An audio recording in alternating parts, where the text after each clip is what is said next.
Now on CoastTV News. Rehoboth Beach adopts a curfew when kids need to be off the streets. Practical application, taking language outside the classroom, the Milford School District initiative for multilingual learners.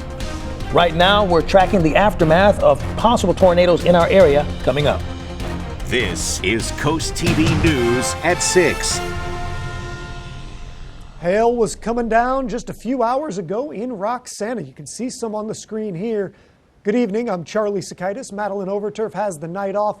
Welcome to our news at 6. We begin tonight with the aftermath of a tornado warning here in Sussex County. But first, we want to set the scene. Now, I'm sure a lot of our viewers saw, felt, and heard the weather going on all around them.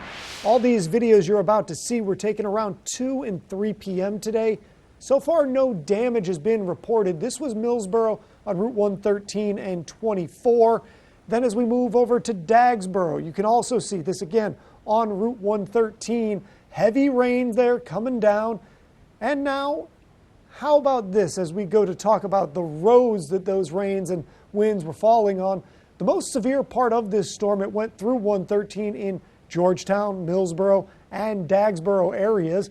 That's where we find CoastTV News reporter Brandon Ferguson. He's live in Georgetown. And Brandon, you're at an intersection where there is some serious water buildup.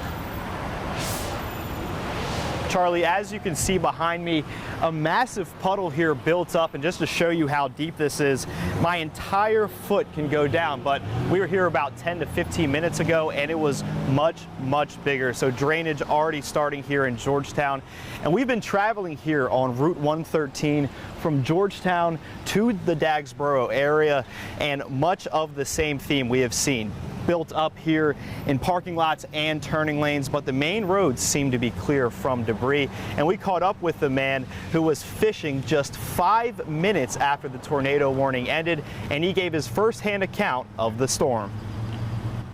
I just returned here to Millsboro to do a little fishing about 15 minutes ago. No tornado, in the area.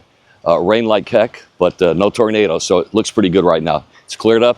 Hoping to get a couple of bites here. Just to wrap up everything we have seen here, we've been on Route 113 since about 3 p.m. this afternoon.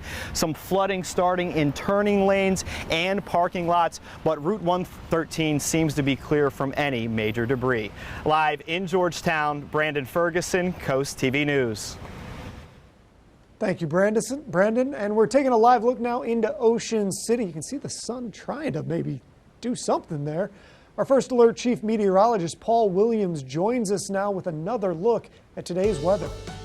Well, we want to begin to focus on that amount of rain that fell in such a short period of time. Within 2 hours, we had nearly a full inch of rain that fell in Lewis, Dagsboro, Rehoboth Beach, and Stockley. And just to kind of comparison shop on this thing, in Ellendale and Jones Crossroads, we only had just over 1/10 of an inch. We widened the scope here. We did pick up at least a 1/2 inch of rainforest actually in Georgetown, just above 1/10 of an inch for us officially throughout portions of Ocean City. Now, here's the latest look. We still have an active severe thunderstorm watch in effect. That's the pink. But we just had a newly issued severe thunderstorm warning, and I've got to keep a close eye on this storm. It's actually near the eastern area. I'm tracking it at this present time. We're looking for it to move across and hit Denton and possibly move into the Milford or possibly Slaughter Beach area within the hour. Now, this is a new cell. This is not the cell that prompted the severe thunderstorms or the tornado warnings earlier for this afternoon.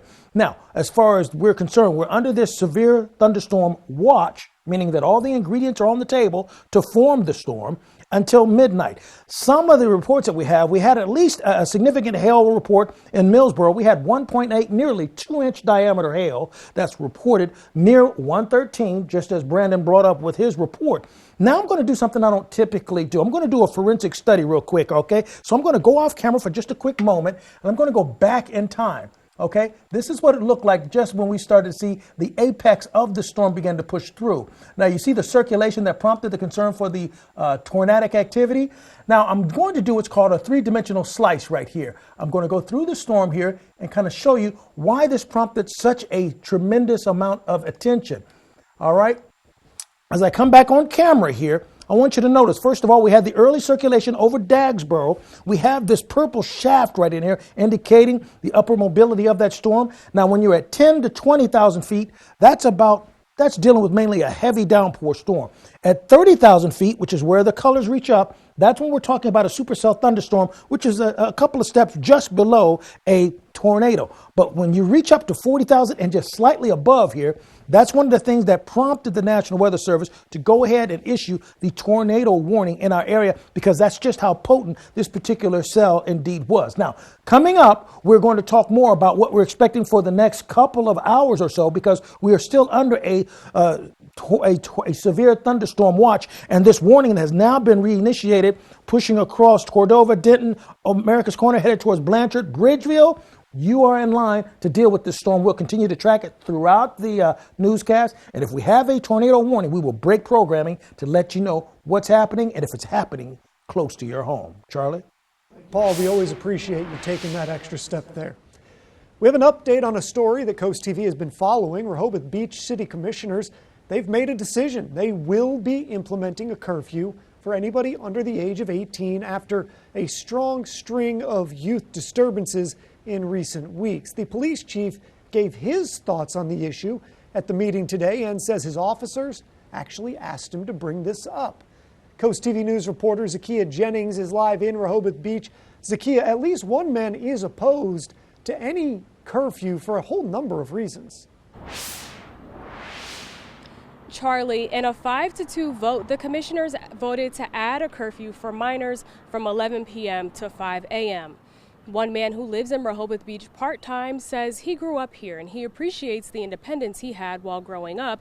He even wrote the commissioners an email on the subject.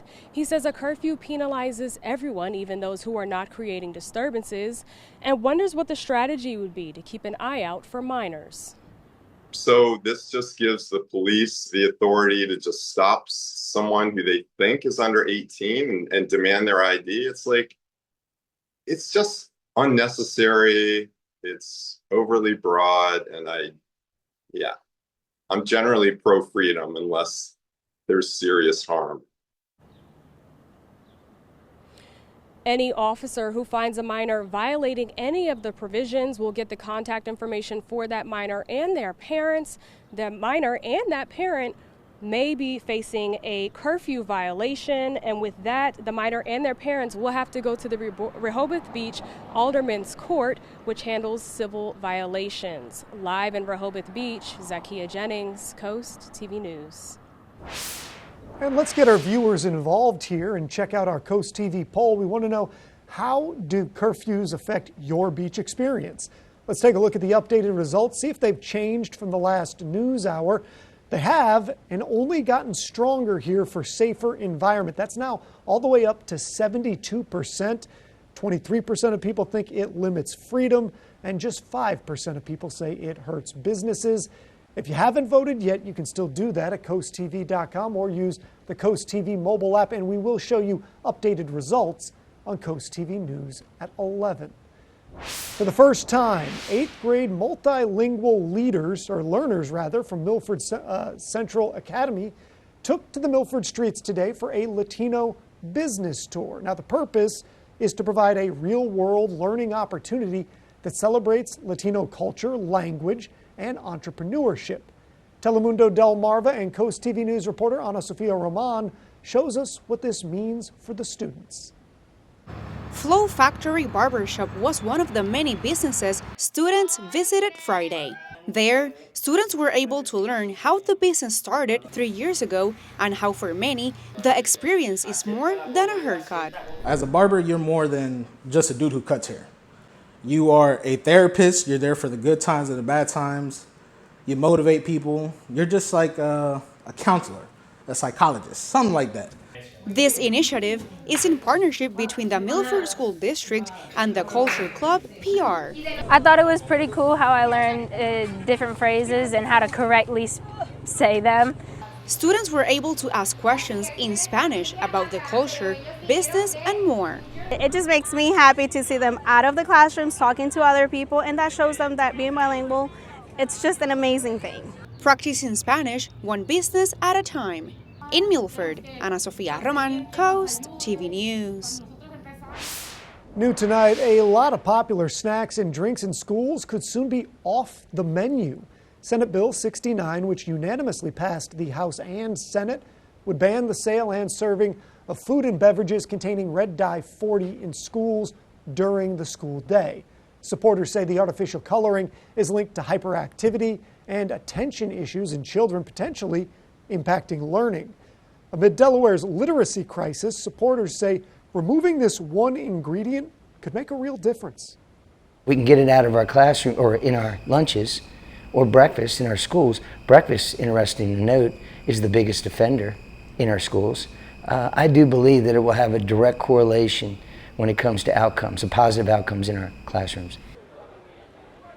The bill is now awaiting Governor Matt Meyer's signature. If signed, it will take effect immediately. We've just picked up on another severe thunderstorm warning that's been initiated in our area coming out of the Lincoln Park area. It's going to be affecting the folks that view us in Cambridge up until about 7 o'clock. We'll see the tracking that's going to occur. Looks like it's going to move into the Princess Anne and Salisbury area by 7 o'clock. This storm is starting to get a bit stronger, and it has a history of producing tornadoes throughout and near portions of D.C. as well as Baltimore. We'll update you on how this is moving and keep you on top of it coming up. Coming up next, your cool things to do this weekend. From biking for a cause to pickleball and art by the beach, we've got your plans covered, so stay tuned.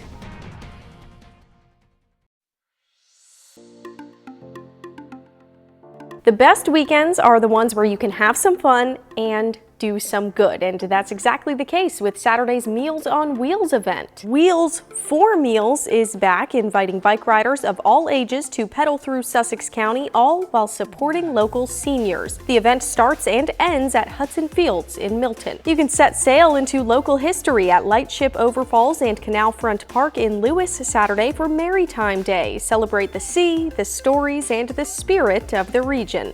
Get ready for a day of pickleball and pickled drinks at Milton's Dogfish Head. The parking lot will be transformed into a pickleball court from 11 to 6 p.m. on Saturday. In Rehoboth Beach, Grove Park turns into an open-air gallery Saturday from 10 to 5 for the Rehoboth Beach Art Festival. Local and regional artists will showcase and sell their original work. And you can check out CoastTV.com for all the details. Just look under Cool Things to Do.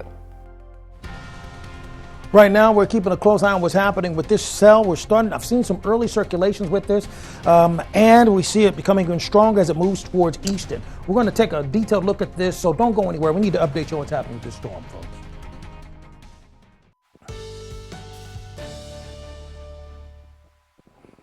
We have some new storms that are firing up right now as we speak.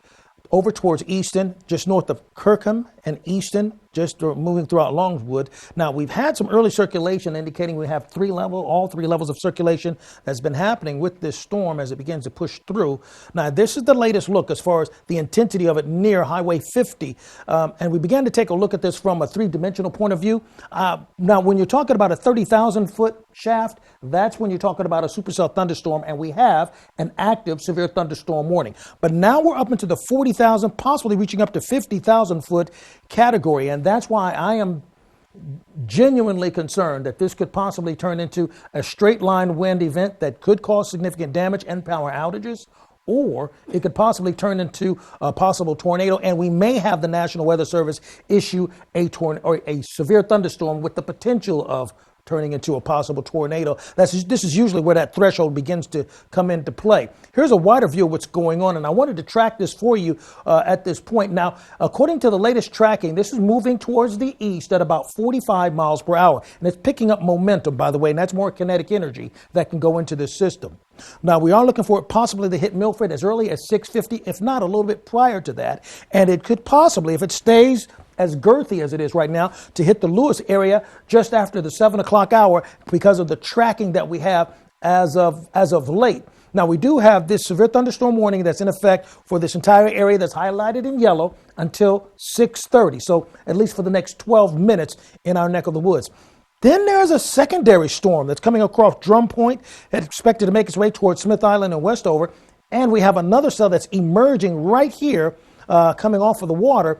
We have an additional severe thunderstorm warning that has just been initiated until 7 o'clock for Westover, Saxes area, Bucktown, and up towards Salisbury. And in tracking this particular cell, we're looking for it to possibly begin to affect the folks in Salisbury as early as 7 o'clock. So we have two distinct cells that we've been tracking. Now, as far as what happened earlier, we had an impressive amount of rain that fell in a very short period of time. In a 2-hour span, we had nearly 1 inch of rain that fell in Lewis, Dagsboro, Rehoboth Beach, Stockley. Now, just kind of make you understand just how dramatic this was. In other areas, we only had 1/10 of an inch of rain within that 2-hour span. Saturday, it's going to be warm and muggy with summer-like conditions, so we could have another round of summer-like thunderstorms pop off like it did today. Sunday, not so much. We're looking for that humidity and that energy in the atmosphere to be drained from the storms we've had. As far as the storm outlook is concerned, we're at least in the marginal category, not non-severe, but marginal. We were under slight earlier today. We've been downgraded to marginal, but because we're so close to the water, we have so much energy, and it's going to be crazy warm tomorrow, we have to take into account that we could have more problems on Saturday. Moving forward in the forecast, next week, Monday and Tuesday, drier air begins to move in, courtesy of this high pressure system, and that drier air will kind of wring the water, the atmosphere out like a sponge, wringing out, or a towel, okay? It'll wring it out, dry us out, and lessen our opportunity for widespread thunderstorms. Then Wednesday, we dip that sponge right back into that bucket of water and have an abundance of moisture in place. Here's a look at your extended forecast. Remember, Saturday, although I'm not showing the thunderstorms, we could see a quick developing afternoon thunderstorm. Be mindful of that, and we'll track it for you. Sunday's totally clear. And the next Wednesday, Thursday, we'll have another round of rain. And continue to stay tuned to us. We will keep you updated if those severe thunderstorms turn any uglier. Paul, the Milton Farmers and Artesian Market kicked off their season today from 3:30 through 6. They'll be open every Friday through September 26, located at Grace Church in Milton. And there actually is an article right now on CoastTV.com of farmers markets on Delmarva opening or already opening for the 2025 season. Delmarva Sports Network from the Wawa Studios. Salisbury baseball has made the Super Regional every season since 2019, and they begin their quest for another regional title this afternoon. Gulls hosting Johnson and Wales Providence. Top three, Ryan Ducey up with runners on the corners. He's going to ground out into the 4-6-3 double play, but run comes home, so the Wildcats take the 1-0 lead. Bottom four, Sussex Central grad Noah Burrows would get that run back and then some. A 2-run homer to right for the freshman, his 8th of the season, and the Gulls lead 2-1. To the 5th we go. 3-1 Seagulls, more long ball. This time, Dylan Weinbrenner clocks one over the fence, his 9th of the season, and the Gulls take a 4-1 lead. Bottom 7 now. Salisbury trying to pull away, up 4-2. Jackson Inman pulls one through the right side. That'll get into the outfield. 2 runs coming to score. It's 6-2 Gulls. Next batter, the former Snow Hill star, Cole Swift, hooks the ball to short. Chance for the Cats to put the inning to bed, but they throw it away. 2 more runs come on home as Salisbury goes on to win it. 12-2. SU plays ball with Wallace tomorrow at noon. A win would send the Gulls to Sunday's regional final. Now for sports. We have 2 newly issued severe thunderstorm warnings in effect in around for Matthews, Preston, Denton, Goldsboro, and Federalsburg area. This is moving to the east at about 45 miles per hour. A secondary severe thunderstorm that stays in effect, or warning in effect, until 7 o'clock for Westover and other areas, and we're under the watch until midnight for tonight. Here's a look at your extended forecast. Thank you, Paul, and thanks for joining us here for Coast TV News at 6. For more news, more local weather, download our Coast TV News app. The NBC Nightly News is up next, and we'll see you later tonight for Coast TV News at 11. Have a great evening.